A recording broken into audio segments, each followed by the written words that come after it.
Wassalatu wassalamu ala Rasulillah sayyidina Muhammad Abdullah wa ala alihi wa sahbihi wa wala wala haula wala quwwata illa billah. Subhanaka la ilma lana illa ma 'allamtana innaka antal alimul hakim. Rabbi shrah li sadri wa yassir li amri wa hlul 'uqdatam min lisani yafqahu qawli bi jahin nabi wa sahbihi wa ali amma ba'd. Subhanaka la ilma lana illa ma 'allamtana innaka antal alimul hakim. Bismillah, alhamdulillah, segala puji dan puji syukur kita haturkan kepada Allah Subhanahu wa taala yang telah memberikan kepada kita beribu-ribu bahkan berjuta-juta nikmatnya sehingga kita pada hari ini, pada bulan yang penuh ini masih bisa bertatap muka walaupun hanya sekedar online, walaupun tidak bertatap muka secara langsung tetapi bertatap muka melalui acara Lentera Ramadan yang insya Allah akan diadakan setiap harinya pada bulan Ramadan dengan Ashab Duha 27. Masyaallah hadirin rahimakumullah, alhamdulillah, sungguh nikmat yang besar yang telah Allah Subhanahu wa taala berikan kepada kita sehingga kita masih bisa berada di bulan yang penuh barakah ini, yang dimana di bulan ini diturunkan Lailatul Qadar, dan dimana di bulan ini Rasulullah SAW bersabda, awaluhu rahmah wa wasatuhu maghfirah wa akhiruhu itqun minan nar. Yang pertama-tamanya ada rahmat dari Allah, yang kedua di tengah-tengahnya adalah maghfirah dari Allah Subhanahu wa taala, ampunan dari Allah Subhanahu wa taala, dan yang terakhir adalah Allah Subhanahu wa taala membebaskan setiap hambanya daripada api neraka.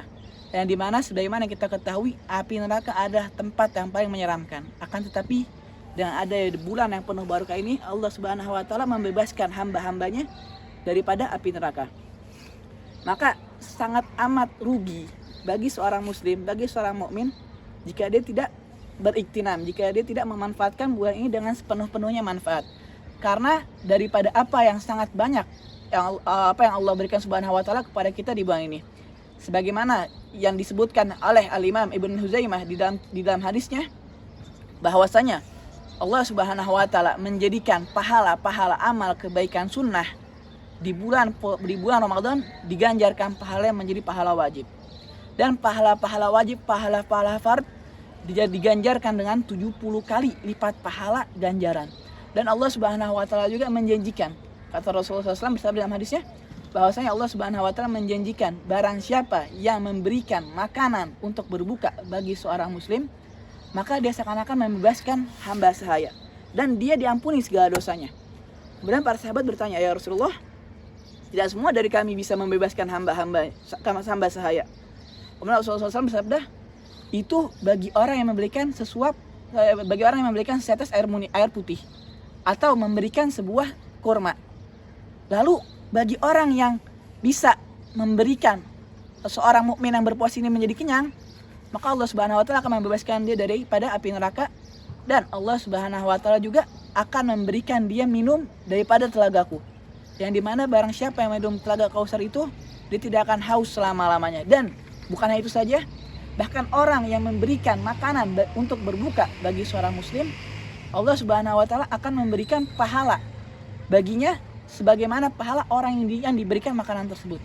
Maka sangat amat agung, sangat amat banyak pahala yang bisa kita dapatkan di dalam bulan suci Ramadan ini.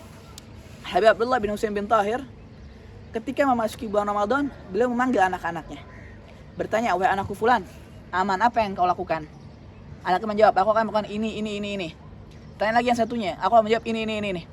Terus ditanya semuanya. Dengan jawaban mereka akan menambahkan amal perbuatan yang bisa mereka lakukan.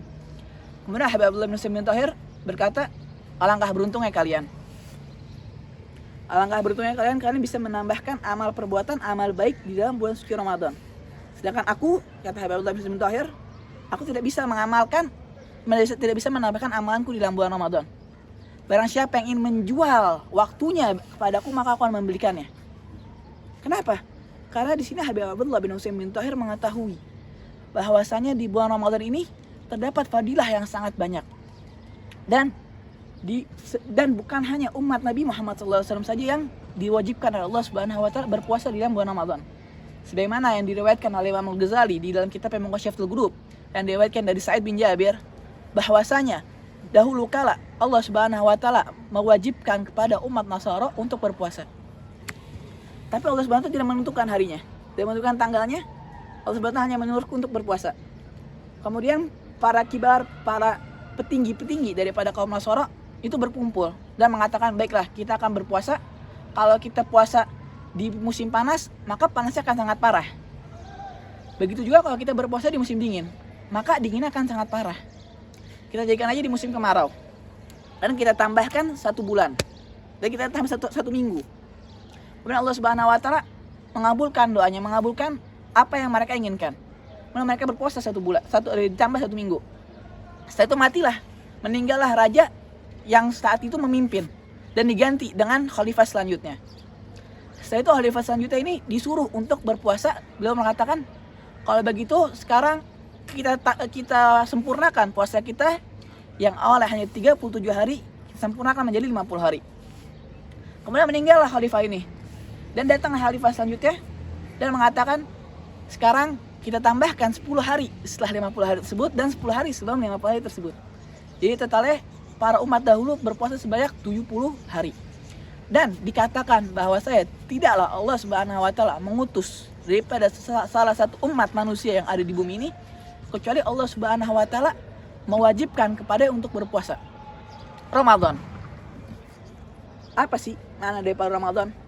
Al-Imam Al-Baghawi mengatakan bahwasanya Ramadan diambil dari kalimat romdo, yang artinya adalah panas.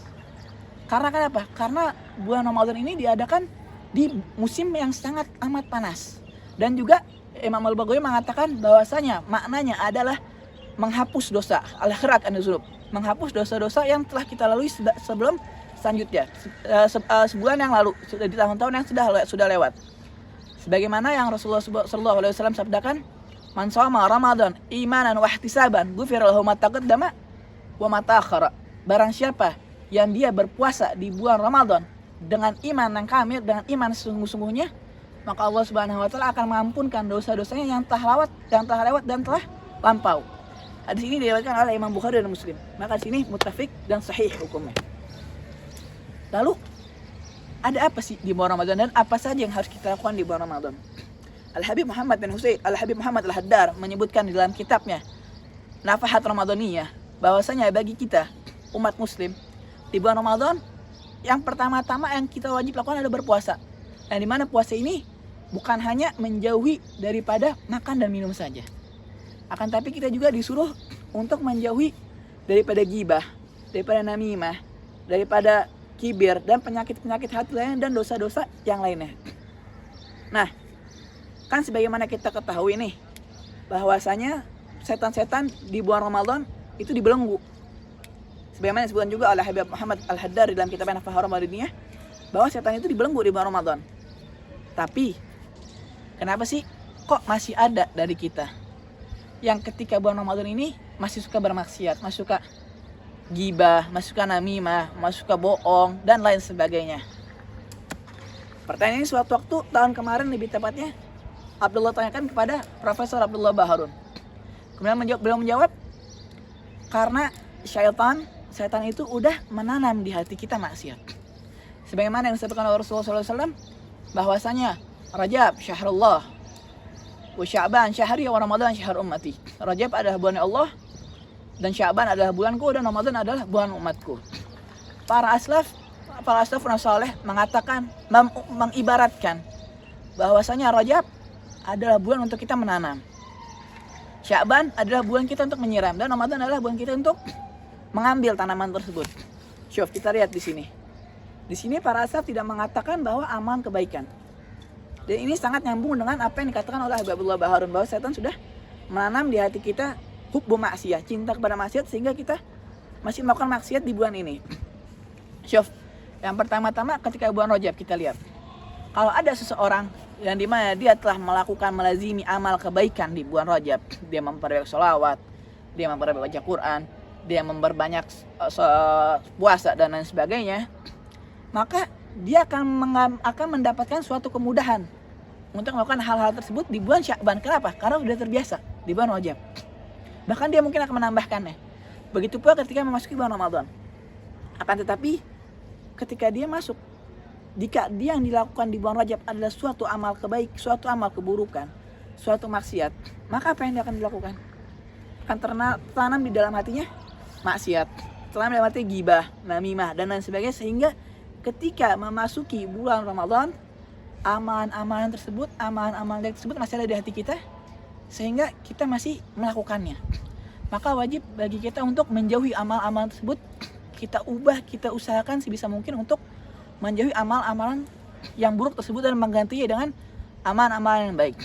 Lalu di dalam bulan Ramadan juga terdapat yang namanya Lailatul Qadar, yang dimana diriwayatkan bahwasanya ketika Rasulullah SAW mendengar bahwasanya dulu ada umat daripada Bani Israel yang dia membawa senjata, yang membawa pedangnya untuk berperang selama 1000 bulan, dia mendapat pahala yang sangat amat banyak. Kemudian Rasulullah iri, ya Allah, Rasulullah yatamanna an yakuna zalika ummatuh. Rasulullah berangan-angan agar menjadikan orang itu adalah umatnya. Kemudian beliau bersabda bahwa umur kita sekarang ini dikit, pendek, dan aman kita pun sedikit. Maka Allah Subhanahu wa ta'ala menurunkan kepada kita, memberikan kepada kita Lailatul Qadar, yang dimana dikatakan Lailatul Qadar khairum min alfi syahr. Lailatul Qadar itu lebih baik daripada 1000 bulan. Di sini Allah Subhanahu wa ta'ala tidak mengatakan bahwasanya sama pahalanya dengan 1000 bulan, tidak, tapi Allah mengatakan lebih baik dari itu. Berarti kalau salah satu orang mendapatkan Lailatul Qadar, dia seakan-akan beribadah lebih daripada 1000 bulan. Lalu bagaimana jika setiap tahunnya dia mendapatkan Lailatul Qadar?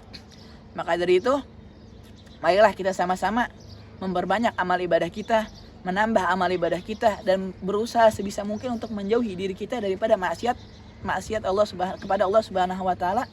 Dan semoga Allah Subhanahu wa ta'ala tidaklah mengeluarkan kita dari bulan yang penuh barakah ini, dari bulan yang penuh rahmat ini, kecuali Allah Subhanahu wa ta'ala telah mengampuni semua dosa-dosa kita, mengampuni semua dosa-dosa kedua orang tua kita, dan menerima apa amalan-amalan yang telah kita lakukan di bulan suci yang penuh mulia ini, dan menjadikan kita istiqamah dalam melakukan amalan-amalan tersebut.